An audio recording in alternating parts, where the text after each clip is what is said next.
Hey there, my name is Joe Meadows, and in this video, I'm going to show you how to complete a work permit after you've added it through your risk assessment. So let's get started.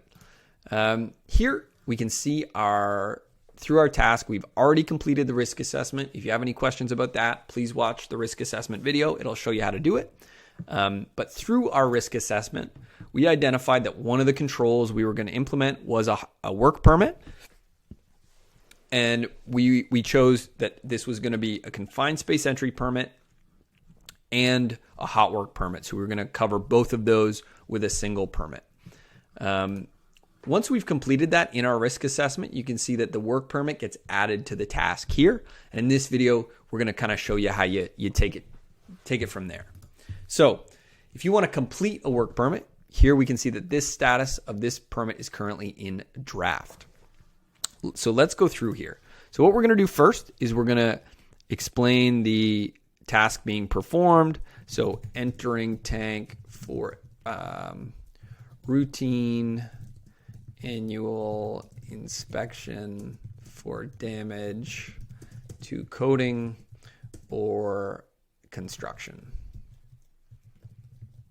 I've created these permits before. In this case, obviously, there's no actual hot work being performed here. I've just added that option so that we can really see kind of the full feature of the system.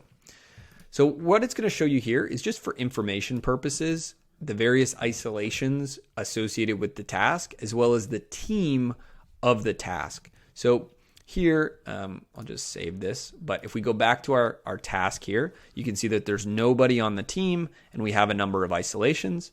If we were to edit this and maybe add a number of other people to basically tell the system, all these people are going to be helping me with this work, I'll save this. So now if we go back to our work permit, you can see that it'll show the person on the permit, all those other people involved.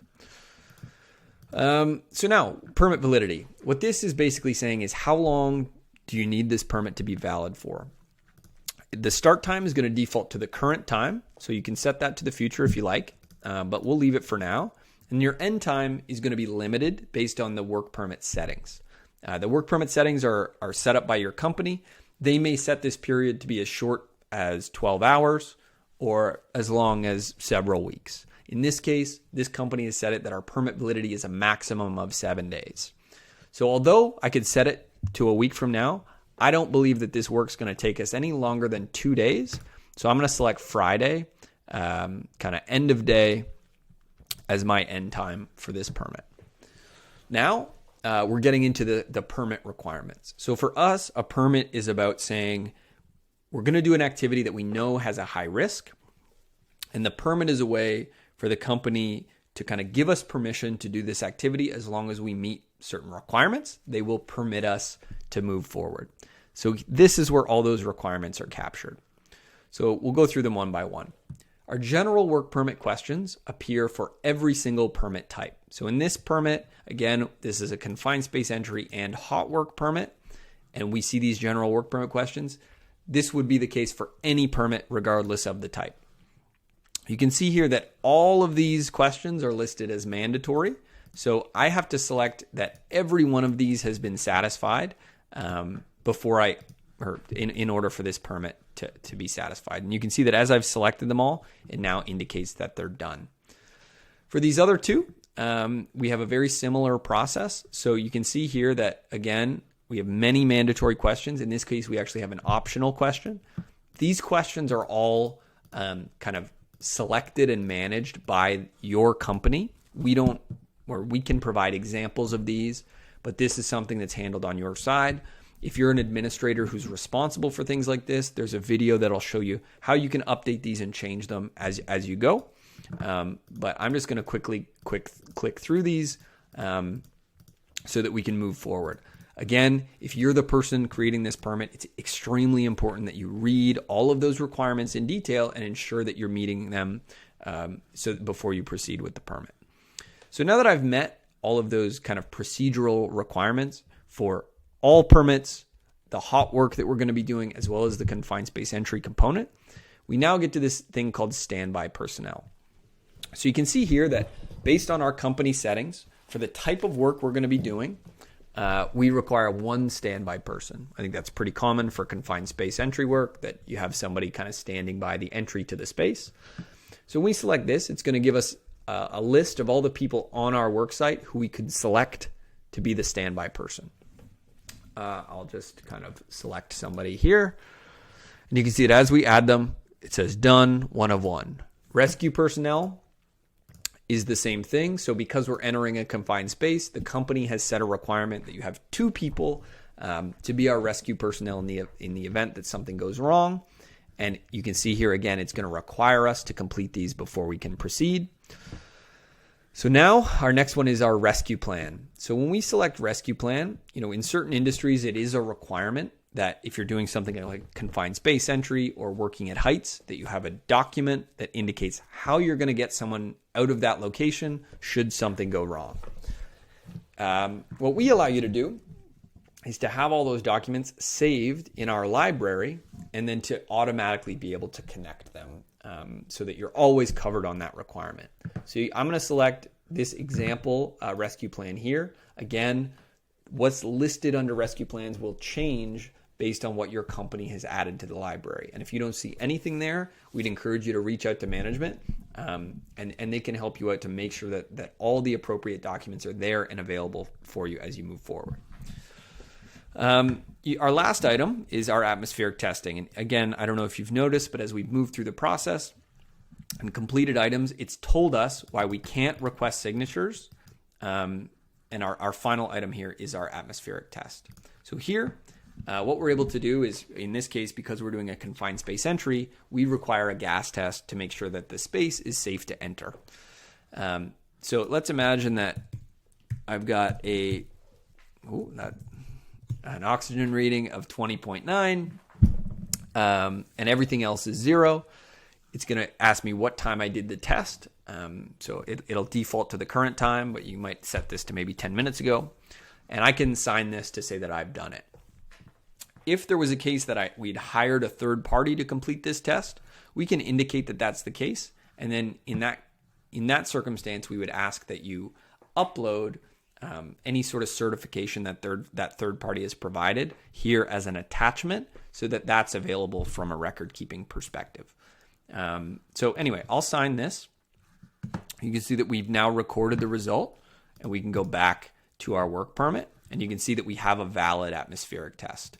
If we want to come back in here and add another result, we can do so. So if I come in here now and say there's only 10% oxygen, you can see that we now have that test added, and it's actually going to flag to us that we have insufficient O2. So if we go back here, you can see that I actually can't sign my permit anymore because my atmospheric test has fallen outside of the limits that the company has set. So I'm going to come in here and add a valid result. So now we're back to having a suitable result, and you can see that our request signatures button is now available. If at any point this button is not in this kind of deep blue color and you can't click on it, it's usually an indication that you haven't satisfied one of these requirements, whether that be an atmospheric test or even that you haven't selected a mandatory question. You can see that it says that we're only partially completed, so I can't ask that the permit is signed.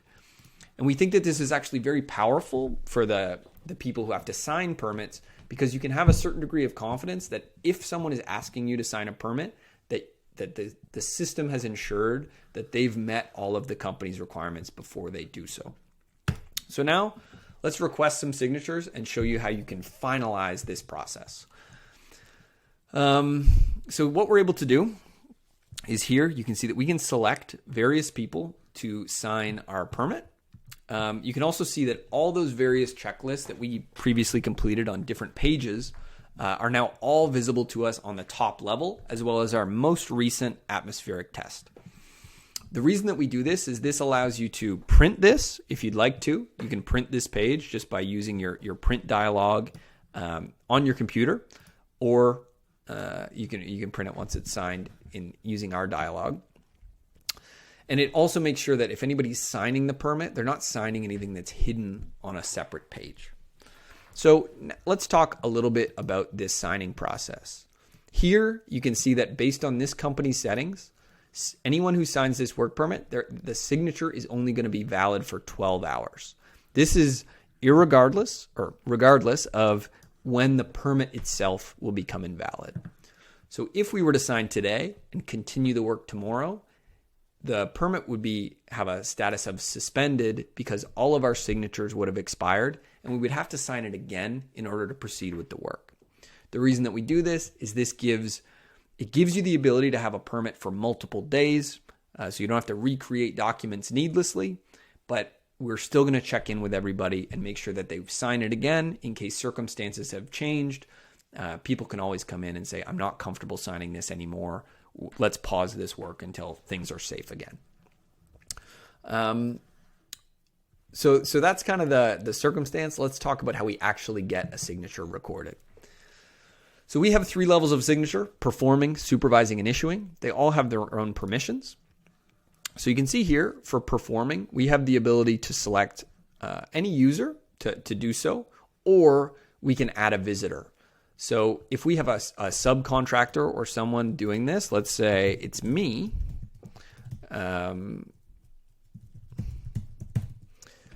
we can add me as I'm already in the system, all right. Joe plus visitor. You can add me as a signatory. Additionally, so let's do that. And this could be, again, any third party could be added there or on this level as well.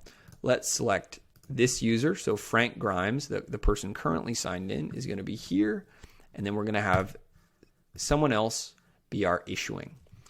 An important thing to note, you're not seeing a great example of it here on this demo database, but the company is able to set permissions for who is able to sign each level of this process. So if someone is available to you for the issuing signature, for example, it's a good indication that that person has the authority to sign your permit.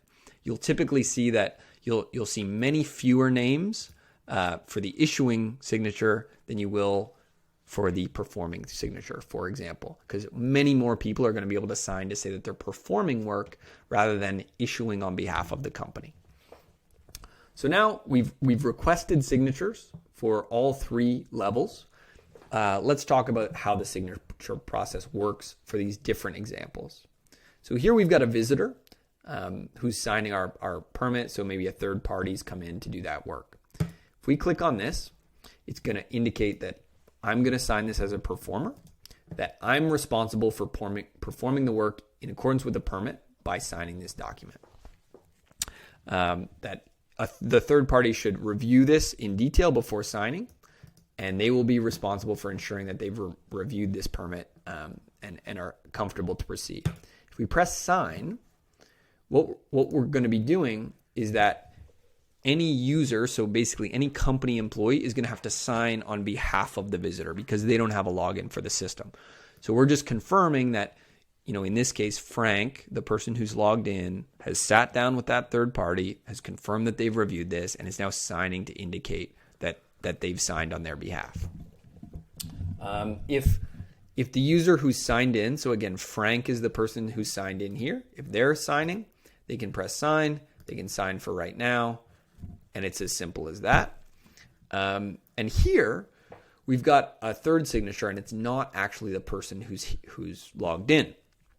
So Mason Roberts, in this case, received a notification, and if they're logged in on their computer, they can click that and sign it as easily as I just signed for the supervisor. So if they're on another location, they can pull out their phone or jump on their computer and sign that by logging in. That being said, in many cases, we know that permits are created by groups of people who are all sitting down having a coffee, making this permit happen. So if Frank is logged in, but Mason is sitting beside him and wants to sign this, we can click here and we can sign. And what it's going to do is it's going to ask Mason to type in his password. So that way, I actually have Mason's password here. So now Mason can sign. If he's sitting beside me, he can lean over, type his password in. And now you can see that we have an active permit for the next 12 hours. You can see that I just got a notification that let me know that this permit is now active. And those are going to come through for anybody who has permission to get those notifications. So that's also really powerful for us to see, oh, we have a new active permit. Let me check that out. And you're going to get that little notification on your phone, which is super cool. That's a quick overview on how you sign permits, how you get a permit active. It's a pretty complicated example. It took us about 15 minutes. So again, we expect that you can spin up a permit in just a matter of moments and you'll be ready to go. Everything will be buttoned up. You can always see all your permits by clicking on your company page and coming down here to work permits. You'll see all those permits in their current status. So here we've got that active permit. If you complete the work, you can scroll down here to the bottom and you can close it, which will indefinitely close the permit, and you'll be ready to roll. Again, if that's what you want to do. If for some reason you're going to pause the work, so you intend to continue and the circumstances haven't changed, you can come up here and you can suspend the permit. So what that's going to do is it's going to remove all of our signatures. It's going to indicate that this permit is suspended on our list.